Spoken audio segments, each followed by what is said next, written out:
Hi guys, welcome back to सरकारी station. आज के वीडियो में हम बात करने वाले हैं complete GK GS strategy for RRB NTPC 2024 and 2025। So जितने भी स्टूडेंट्स 2024 या 2025 के लिए हैं, यानी कि 2024 सेशन के या 2025 सेशन के हैं, उनके लिए ये वीडियो काफ़ी हेल्पफुल होने वाली है, क्योंकि इस वीडियो में हम कंप्लीट जीके जीएस की स्ट्रैटेजी के बारे में बात करेंगे कि जीके जीएस के लिए हमारी स्ट्रैटेजी कैसे होनी चाहिए, हम जीके जीएस के लिए कैसे प्रिपेयर करें। तो बिना टाइम वेस्ट किए चलिए वीडियो को करते हैं स्टार्ट। गाइस, सबसे पहले तो मैं 4 से 5 पॉइंट्स बताऊंगी एंड एक एक करके हम उन पॉइंट्स को डिस्कस करेंगे कि कैसे एक हम प्रॉपर स्ट्रैटेजी बना सकते हैं अपने जीके जीएस के लिए। तो कुछ पॉइंट्स मैं बताऊंगी एंड फिर उसके ऊपर हम डिस्कस भी करेंगे एक एक करके। तो सबसे पहले हम स्टार्ट करते हैं एग्जाम पैटर्न से, कि हमें एग्जाम पैटर्न हमें पता होना चाहिए। देखो, स्ट्रैटेजी बनाने के लिए कुछ पॉइंट्स होते हैं और कुछ पॉइंट्स को हमें डिस्कस करना होता है कि ये पॉइंट्स के थ्रू हम अपनी एक प्रॉपर स्ट्रैटेजी बना सकते हैं। तो सबसे पहले हम एग्जाम पैटर्न के बारे में बात करेंगे। Point number 1 is exam pattern. एक एक करके मैं स्लाइड भी लगा दूंगी ताकि आपको आसानी से समझ में आए। फिलहाल में हम एग्जाम पैटर्न के बारे में बात कर लेते हैं। एग्जाम पैटर्न का आपको पता होना चाहिए कि आपका एग्जाम किस तरीके से होता है, कितने मार्क्स का होता है, कहाँ से कितने मार्क्स के क्वेश्चंस आते हैं, ये आपको पता होना चाहिए, यानी कि कौन से सब्जेक्ट से कितने मार्क्स के क्वेश्चन आते हैं। तो सबसे पहले मैं आपको एग्जाम पैटर्न के बारे में बता दूं। एग्जाम पैटर्न आपका कैसा होता है, हमारे जो एग्जाम होते हैं आरआरबी एनटीपीसी का, वो 2 फेज में होता है, या यूँ कहे उसके 2 टेस्ट होते हैं। पहला सीबीटी 1 और सीबीटी 2। अब सीबीटी 1 का मतलब ये हुआ computer based test 1 and computer based test 2। तो हमारा कुछ इस तरीके से एग्जाम होता है, पहले सीबीटी 1 होता है, फिर सीबीटी 2 होता है। दोनों के बीच में थोड़ा सा गैप रहता है कुछ महीने का। पहले आपका सीबीटी हो जाता है, सीबीटी 1 क्वालिफाइंग इन नेचर है, और आपका जो मेरिट बनता है वो सीबीटी 2 के मेरिट जो रिजल्ट आते हैं उसके ऊपर बनता है, ठीक है। तो ये क्वालिफाइंग इन नेचर है सीबीटी 1, और सीबीटी 1 जैसा आपका खत्म होता है एग्जाम और उसके बाद आपने उसमें क्वालिफाई कर लिया, तो आपको कुछ महीने का गैप मिलता है। उस महीने के जो गैप मिलते हैं उसमें आप सीबीटी 2 के लिए प्रिपेयर करते हो और फिर अपना सीबीटी 2 का एग्जाम देते हो। तो ये तो समझ में आ गया कि चलो ठीक है, 2 फेज में हमारा एग्जाम होता है। जो हमारा फेज 1 में एग्जाम होता है, यानी कि सीबीटी 1 में जो हमारे एग्जाम्स होते हैं, उसमें हमारे सब्जेक्ट्स होते हैं maths, reasoning and GK GS. Math से हमारे 30 क्वेश्चन आते हैं 30 मार्क्स के, ठीक है। रीजनिंग से भी हमारे 30 मार्क्स के 30 क्वेश्चन आते हैं। जीके जीएस से हमारे 40 मार्क्स का 40 क्वेश्चन आता है। इसका मतलब कि हमारे जीके जीएस का वेटेज ज़्यादा है सीबीटी 1 में। अब बात करते हैं सीबीटी 2 की। तो सीबीटी 2 में हमारा जो मैथ्स का क्वेश्चन आता है वो 35 क्वेश्चन आते हैं 35 मार्क्स के। रीजनिंग से भी 35 क्वेश्चन आते हैं 35 मार्क्स के, और जीके जीएस से 50 क्वेश्चन आता है 50 मार्क्स का। तो यहाँ पे भी आप देख सकते हो कि हमारा जीके जीएस का वेटेज काफ़ी ज़्यादा है। तो ओवरऑल हम देख सकते हैं कि हमारा मतलब आरआरबी एनटीपीसी का जो हम एग्जाम देंगे उसमें सबसे ज़्यादा वेटेज हमारे जीके जीएस का है, चाहे वो सीबीटी 1 हो या सीबीटी 2। दोनों का मिला लें तो हमारा जीके जीएस का ही वेटेज सबसे ज़्यादा है। तो हम जीके जीएस की एक प्रॉपर स्ट्रैटेजी बनाएंगे जहाँ से हम इसे इजीली कंप्लीट करेंगे, ताकि हमारा जो सिलेबस है जीके जीएस का वो इजीली कवर अप हो जाए एंड हम अच्छा स्कोर कर पाए। तो सबसे पहले एग्जाम पैटर्न का पता होना आपको बहुत ज़रूरी है। अपने की स्ट्रैटेजी में सबसे पहला पॉइंट यही आता है, एग्जाम पैटर्न। तो एग्जाम पैटर्न मैंने आपको बता दिया, तो हमारा फर्स्ट पॉइंट तो क्लियर हो गया कि चलो ठीक है, फर्स्ट जो हमारा सीबीटी 1 होता है वो 100 नंबर का होता है, यानी कि 100 मार्क्स के 3 सब्जेक्ट से क्वेश्चन आते हैं। और सीबीटी 2 जो होता है वो 120 मार्क्स का होता है, तो उसमें 120 मार्क्स में से तीनों सब्जेक्ट से क्वेश्चंस आते हैं। कितने कितने मार्क्स के आते हैं ये मैंने आपको बता दिया है। तो हमारा फर्स्ट पॉइंट क्लियर हुआ कि एग्जाम पैटर्न आपको पता होना चाहिए, तो हमने ये पता कर लिया। अब हमारा पॉइंट 2 आता है सिलेबस। आपको सिलेबस पता होना बहुत ज़्यादा ज़रूरी है। अगर आप एक प्रॉपर स्ट्रैटेजी बना रहे हो अपने जीके जीएस के लिए, या फिर अपने जीके जीएस के लिए प्रिपेयर करना चाहते हो, तो आपको एक पता होना चाहिए कि हमारा सिलेबस क्या है। मोस्ट ऑफ द स्टूडेंट्स यही करते हैं कि कोई भी जीके का बुक उठा लेंगे, उसमें अगर जीके जीएस में कंप्लीट सिलेबस दिया हुआ है तो एक एक करके सारे चैप्टर्स पढ़ना स्टार्ट कर देते हैं, जो कि बिल्कुल ही गलत तरीका है। हमें इस तरीके से बिल्कुल नहीं पढ़ना। हमें सिर्फ उतना पढ़ना है जो हमारे लिए इंपॉर्टेंट है, जहाँ जहाँ से हमारे क्वेश्चन आते हैं वहाँ वहाँ के हमें चीज़ें पढ़नी है। तो सबसे पहले आपको सिलेबस पता होना चाहिए कि आपके एग्जाम में आखिर पूछता कहाँ से है और कौन कौन से सब्जेक्ट से क्या क्या पूछता है, कौन कौन से टॉपिक्स आपको कवर अप करने हैं। तो ये पता होना बहुत ज़्यादा इंपॉर्टेंट है। अगर आपको सिलेबस नहीं पता होगा तो फिर आप सारी चीज़ें पढ़ने लगोगे एंड जो इंपॉर्टेंट है वही छोड़ दोगे, ठीक है। तो आपको सिलेबस का पता होना बहुत ज़्यादा ज़रूरी है। तो सिलेबस के बारे में हम एक एक करके बातें करेंगे कि क्या सिलेबस हम फॉलो कर सकते हैं। तो उसके बारे में मैं आपको थोड़ा आगे बताऊंगी कि ये सिलेबस है, ये सब्जेक्ट का। फिलहाल आप इतना जान लो कि सिलेबस का पता होने के बाद, जब आपने पता कर लिया कि ये सिलेबस है हमारे एग्जाम का आरआरबी एनटीपीसी का, उसके बाद आपको पीवाईक्यू भी एनालिसिस करना होता है। सिर्फ सिलेबस देखना ही इनफ नहीं है, पीवाईक्यू भी एनालिसिस करना होता है, ताकि आपको पता चले कि आपके क्वेश्चंस कहाँ कहाँ से आते हैं। इससे क्या होगा कि अपने पीवाईक्यू जब एनालाइज करोगे तो उससे आपको पता चलेगा कि अच्छा ये इंपॉर्टेंट टॉपिक्स हैं, यहाँ यहाँ से बार बार क्वेश्चंस आते हैं और इतने मार्क्स के आते हैं। एक वेटेज भी आपको पता चल जाएगा कि चलो ठीक है, यहाँ यहाँ से क्वेश्चन भी आते हैं और इतने इतने मार्क्स के क्वेश्चंस आते हैं। तो सिलेबस का पता करने के साथ साथ आपको पीवाईक्यू एनालिसिस भी करना होगा। पिछले साल के जितने पेपर हैं वो सारे पेपर्स उठा के देखने होते हैं कि आखिर में क्वेश्चंस कहाँ से आते हैं। तो वो आपको करने की ज़रूरत नहीं है, वो काम मैंने ही कर दिया है। स्क्रीन पे मैं आपको एक-एक चीज़ करके सारे टॉपिक्स दिखा दूँगी कि यहाँ-यहाँ से क्वेश्चंस आपके ज़्यादातर आते हैं, अपने प्रीवियस ईयर में आए हैं। तो वो सारे टॉपिक्स मैं एक-एक करके लिख दूँगी, आप नोट डाउन कर लेना कि ये टॉपिक्स आपके लिए इंपॉर्टेंट है और इन टॉपिक्स को आपको कवर अप करते चलना है, ठीक है? तो वो मैं एक-एक करके आपको शो करती चलूँगी स्क्रीन पे, तो आप देख लेना। तो जैसे कि मैंने आपको बताया कि जो भी इंपॉर्टेंट टॉपिक्स है वो आपको देखना पड़ता है पीवाईक्यू के हिसाब से। आपको पीवाईक्यू जब आप एनालाइज़ करोगे तो आपको पता चल जाता है। तो वो मैं आपको जो भी इंपॉर्टेंट टॉपिक्स है वो थोड़ा आगे चल के बताऊँगी। फिलहाल ये हमारा पॉइंट नंबर 2 था, तो मैं आगे जाके डिस्कस कर दूँगी कि क्या-क्या इंपॉर्टेंट टॉपिक्स है, कौन-कौन से सब्जेक्ट्स आपके पहले आते हैं। क्या हम सिलेबस के बारे में बात कर लेंगे और जो उसके इंपॉर्टेंट टॉपिक्स है उसके बारे में बात कर लेंगे आगे चल के। तो ये हमारा पॉइंट नंबर 2 था, थोड़ा-सा बाद में डिस्कस कर लेंगे इसके बारे में। पॉइंट नंबर 3 हमारा होता है वेटेज, ठीक है? वेटेज।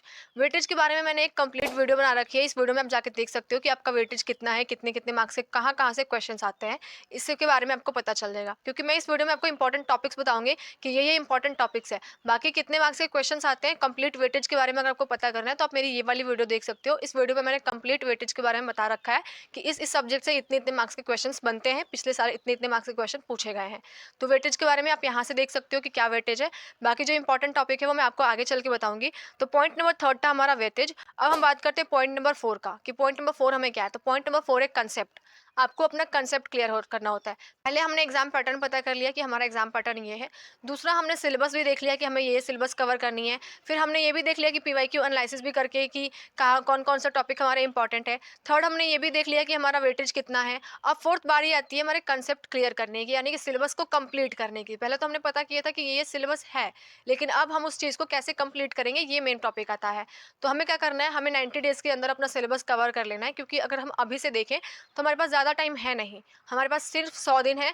एवरेज देखें तो 100 दिन है। अदरवाइज़ अगर हमारे एग्ज़ाम मिड अप्रैल में स्टार्ट होते हैं तो फिर हम ये कह सकते हैं कि 120 दिन तक है एवरेज। तो कंसेप्ट कवर करना होता है, स्ट्रैटेजी में अपना इंक्लूड कर लो। फोर्थ पॉइंट आपका होता है कंसेप्ट, जो आपको कवर करना है। कैसे कवर करना है, कौन-कौन से वीक में कौन-कौन सा टॉपिक आपको कवर कर लेना है। लाइक पहले 1 मंथ में कौन सा सब्जेक्ट कवर करोगे, दूसरे 1 मंथ में कौन-कौन से सब्जेक्ट कवर करोगे, लास्ट के 1 मंथ में कौन-कौन सा सब्जेक्ट कवर करोगे। इसके बारे में आपको खुद से एक स्ट्रैटेजी बनानी होगी कि अच्छा ये चीज़ें हमें कवर करनी है। क्योंकि कंसेप्ट देखो, कंसेप्ट आपको पता मतलब सिलेबस आपको पता चल गया कि ये पढ़ना है। अब कैसे पढ़ना है, कब कौन सी चीज़ें पढ़नी है, तो आपको खुद डिसाइड करना होगा। अदरवाइज़ आप चाहो तो हमारा टारगेट सीरीज़ भी जॉइन कर सकते हो। टारगेट सीरीज़ में आपको डेली टारगेट्स मिल रहे हैं, जहाँ से आप अपना ओवरऑल सिलेबस कंप्लीट कर सकते हो। अगर आपको उसके बारे में जानना है कि टारगेट सीरीज़ में क्या-क्या है और उस पेड टारगेट सीरीज़ में हम कैसे जॉइन हो सकते हैं, क्योंकि वो पेड टारगेट सीरीज़ है, उसके लिए आपको फ़ी पे करना होता है 49। फिलहाल 20 दिसंबर तक ही वैलिड है, 20 दिसंबर के बाद इंक्रीज़ हो जाएगी, ठीक है?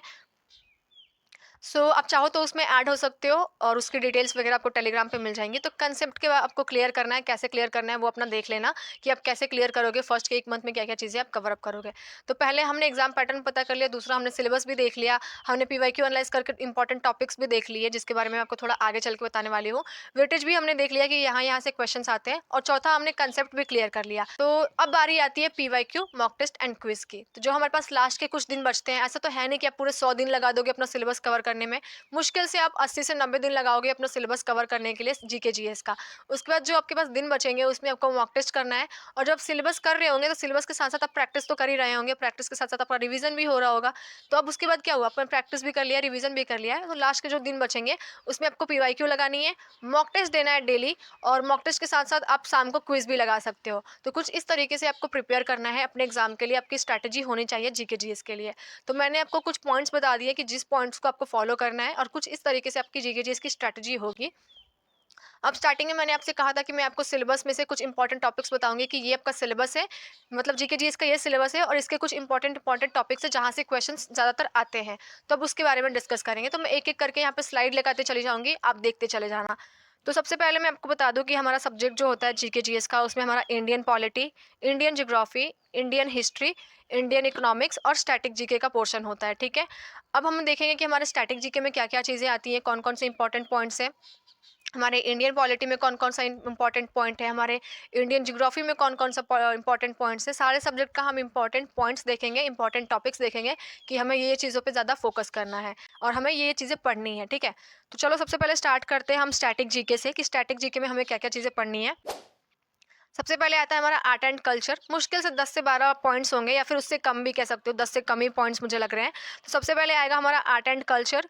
अब आर्ट एंड कल्चर में कुछ पॉइंट्स होते हैं, जैसे कि हम सब टॉपिक कहते हैं, तो वो है festival, dance, music and painting. यहाँ से आपके मोस्ट ऑफ द क्वेश्चंस पूछ जाते हैं, तो आपको ये कवर करना है। उसके बाद सेकंड पॉइंट है आपका books and author. Books and author आपको कवर करना है। बुक्स एंड ऑथर में आपके national international books and authors आ जाते हैं, तो वो आपको कवर करना है। उसके बाद आता है थर्ड हमारा इंपॉर्टेंट डेज। इंपॉर्टेंट डेज हम कवर करेंगे स्टैटिक जीके में। फोर्थ हमारा इंपॉर्टेंट टॉपिक है अवार्ड। फिफ्थ है इंटरनेशनल ऑर्गेनाइजेशन। सिक्स्थ है स्पोर्ट्स एंड सेवेंथ है फेमस पर्सनैलिटीज़। तो आर्ट एंड कल्चर के ये 7 से 8 इंपॉर्टेंट पॉइंट्स है जहाँ से मोस्ट ऑफ द क्वेश्चंस आपके आते हैं। तो आपको ओवरऑल ये कवर करने ही हैं क्योंकि ये काफ़ी इंपॉर्टेंट है और यहाँ से काफ़ी क्वेश्चंस आते हैं। स्टैटिक जीके हमने बात कर ली। स्टैटिक जीके हमने कवर कर लिया कि ये इसके इंपॉर्टेंट टॉपिक्स हैं और हमें ये कवर करना है।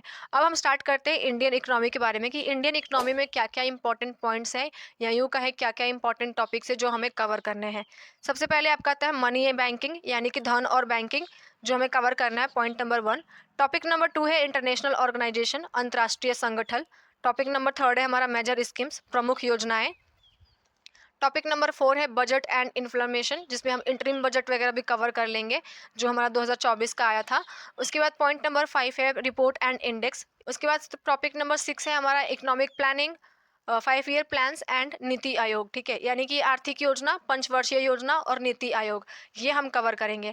तो ओवरऑल 6 से 7 टॉपिक हमारे इंडियन इकोनॉमिक्स के जो हमें कवर करते चलना है, जो कि इंपॉर्टेंट है। तो मैंने आपको इंडियन इकोनॉमिक का कुछ इंपॉर्टेंट पॉइंट्स यानी कि कुछ इंपॉर्टेंट टॉपिक्स बताए हैं जहाँ से मोस्ट ऑफ द क्वेश्चंस आपके पूछे जाते हैं।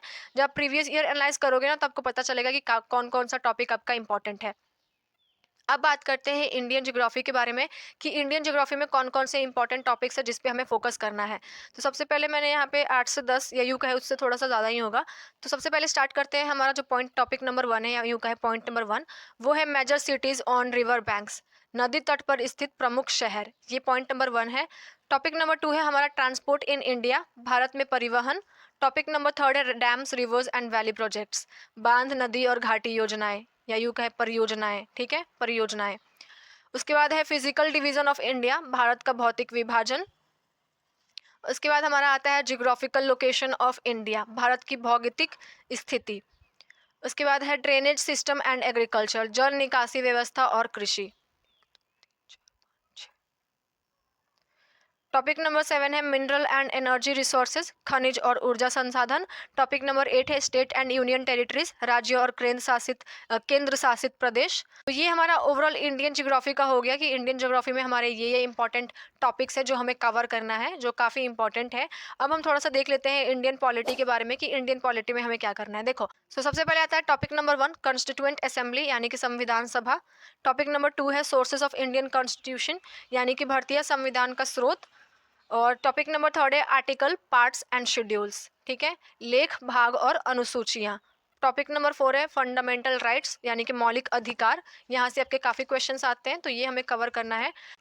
यहाँ तक इंडियन पॉलिटी तक हमने देख लिया। अब यहाँ पे आप देख सकते हो इंडियन हिस्ट्री का भी है। एक एक करके मैं सारे स्लाइड्स लगा दे रही हूँ ताकि आप स्क्रीनशॉट ले लो। तो ये इंडियन हिस्ट्री का जो टॉपिक्स है, ये इंपॉर्टेंट टॉपिक्स है इंडियन हिस्ट्री के। तो आप यहाँ से स्क्रीनशॉट ले लो या फिर मैं आपको पीडीएफ प्रोवाइड कर दूँगी यूट्यूब चैनल पर, वहाँ से आप डाउनलोड कर लेना।